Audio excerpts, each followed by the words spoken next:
पहले कहा गया कोई साइफर नहीं आया, फिर कहा गया कि साइफर तो आया लेकिन धमकी आमीज नहीं था।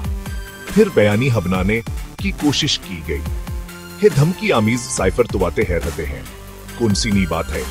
फिर कहा गया कि इमरान खान ने कौम से झूठ बोला कि साइफर में यह लिखा है कि इमरान खान की हुकूमत को हटा दो। बाद अज़ं इमरान खान पर यह कैसा बनाया गया, कहा उसने साइफर के असली मंदरजाता कौम को बताकर नेशनल सीक्रेट एक्ट की खिलाफ वर्जी की है। फिर बयानिया बना के साइफर तो साइफर रूम से बाहर नहीं जाता तो इमरान खान के पास के आ गया। कुछ तज्जिए हुए कि साइफर तो नीले रंग का होता है, तो इमरान खान ने सफेद रंग का कहां से लहरा दिया। फिर कहा गया कि हमने अमरीकी सफीर को तलब करके साइफर दिखाया और अस पर डिमार्श किया। फिर इमरान खान पर आइकावर कैसे बना कि इमरान खान से साइफर गम हो गया था और वो वज़ीर आज़म हाउस में नहीं मिल रहा है। डीजीआर या एसपी रावर आर्मी चीफ दोनों ने मुतअद्दिद मौके पर साइफर को एक झूठी कहानी करार दिया।